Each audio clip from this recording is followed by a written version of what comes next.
दोस्तों, इशिता को मिला नीति के खिलाफ बहुत ही बड़ा सबूत। इस बात को लेकर जैसे अर्जित को पता चल जाता है, जिससे अर्जित के पैरों तले जमीन खिसक जाती है। क्योंकि अर्जित ये नहीं सोचते हैं कि मेरी बेटी उसी के घर में गई जो लोग मेरे दुश्मन हैं। इस बात को लेकर बहुत ही ज़्यादा गुस्सा कर रहे होते हैं अर्जित, और कहते हैं अपनी आदमियों से कि तुमने ये सब क्यों किया।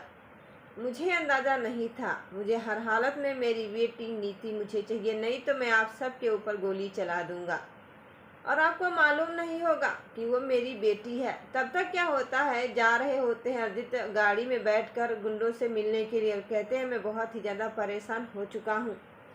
अब मैं शांत नहीं बैठूंगा, क्योंकि मैं आप लोगों को देखभाल के लिए पैसा देता हूँ, बल्कि ऐसे फ्री में बैठने के लिए पैसा नहीं देता हूँ। आपको हो क्या गया है, जिसे कहते हैं कि आप नहीं समझ पा रही हो मैं कहना भी क्या चाह रहा हूँ। इसी बात को लेकर सोचते हैं और फिर भी इनको कुछ भी समझ में नहीं आता है, मगर तब तक गुस्सा हो जाती हैं। तब तक यहाँ पर दादी कहती हैं कि ये किसकी बेटी लेकर आई हो इशिता, आपको पता नहीं होगा। इशिता कहती हैं कि ये लड़की मुझे दुकान पर मिली हुई थी जब मैं दीपावली की शॉपिंग करने के लिए गई हुई थी, जिसकी वजह से महका, करण, अर्जुन और साथ में युग और आलिया सब लोग होते हैं। कहने लगते हैं कि हाँ, तुमने तो ये अच्छा किया, जैसा भी बता रही हो मुझे भी एहसास हो गया है। आप लोगों की बातों पर भी विश्वास होकर मुझे बिल्कुल भी समझ में क्यों नहीं आ रहा, जिसे कहते हैं हाँ, जो भी है सो अच्छा है, मैंने आज आपको बता ही दिया है। इस बात को लेकर बहुत ही ज़्यादा सोचते हैं। तब तक क्या होता है, आ जाते हैं उधर से करण, और कहते हैं कि आखिर में ये मेरे घर की बेटियां नहीं बन सकती हैं, क्योंकि मुझे पता है। महका कहती है चलो मैं तुम नीति आराम करो, मैं तब तक थोड़ा कुछ काम कर लेती हूँ। तब तक आलिया कहती है कि तुम मुझे पहचाना नहीं नीति, मैं तुम्हारी दोस्त बनकर रहूंगी आपके साथ। इससे कहती हैं कि मुझे दोस्त नहीं बनवाना है, और आप लोग ऐसा क्यों बनना चाहते हो। कहते हैं कि चलो मैं आज आपसे बताती हूँ। तब तक वहीं पर चाय बनाकर लाती है और कहती हैं कि आप इस चाय को पी लीजिएगा। इसे कहती नहीं, मुझे चाय नहीं पीना है। वो तो कुछ बोलती नहीं, चुपचाप बैठी हुई होती हैं, क्योंकि नीति को पता चलता है कि मैं किसी और के घर आ चुकी, बल्कि मैं अपने घर नहीं आई हूँ। अब मैं क्या करूँ। वो बहुत ही ज़्यादा शॉक्ड हो जाती है, उनको समझ में भी नहीं। तब तक फ़ोन कर देती हैं सीता, कहती हैं आलिया से कि मैं आपको फ़ोन पर मैसेज कर रही हूँ, ये मैसेज आपको पता चल जाएगा। आखिर में महका उस मैसेज को पढ़ लेती है और कहती हैं कि ये सब किसकी वजह से है, मुझे पता है।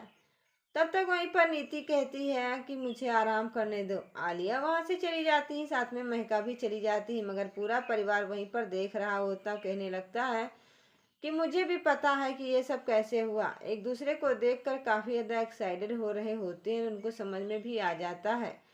तब तक कहते हैं कि हाँ, जो भी है सो अच्छा है, मुझे तो पता चल ही चुका है। यही बात सुनकर वहीं पर एहसास कर रही होती हैं और कहते हैं कि अब क्या होगा। तब तक यहाँ पर अर्जित अपने गुंडों को ले जाता है भल्ला परिवार के महल में, और कहता है कि यहीं पर रहना, ये भल्ला परिवार का महल है, इसी में इशिता, रमन और पूरी फैमिली रहती है भल्ला परिवार की। इसी में हमारी बेटी आई हुई है, आप मेरी मदद करो और ये अब मेरी बेटी मुझे वापस ला के दे दे जिससे कहते हैं हाँ मैं दे दूँगा, आपको क्या लगता है। यही बात सुनकर बहुत ही ज़्यादा सुनती हैं और काफ़ी ज़्यादा एक्साइटेड हो जाती हैं। उनको समझ में भी आ जाता कि हाँ, सो जो बोलो तो सो अच्छा है। तब तक यही बात को लेकर बहुत ही ज़्यादा एक्साइटेड हो जाते हैं और सुनने लगते हैं। तब तक वहीं पर कहती हैं कि ऐसा कैसे हो सकता। तब तक वो होमगार्ड की सारी वर्दी पहन लेते हैं, गेटमैन बनकर कहने लगते हैं जब मैं गेटमैन ही करूँगा तब इशिता की परिवार मुझे देखने को मिलेगा। तब तक क्या होता है, सिम्मी और दादी साथ में करण आ रहा होता है बहुत ही अच्छे से, जिससे वो अर्जित देख रहे होते। कहते हाँ, यही भल्ला परिवार की फैमिली है।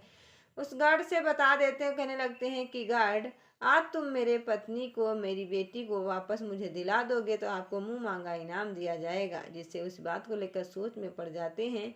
तब तक यहीं पर इशिता कहती हैं कि बेटी तुम खा लो। तब तक उसके बिस्तर के नीचे रखा हुआ सबूत, उसमें अर्जित अर्जित के वाइफ की फ़ोटो छपी हुई होती है, जिससे अपने अतीत का सारा सच भूल जाती हैं और कहती हैं कि अब मैं क्या करूं, मुझे पता नहीं है।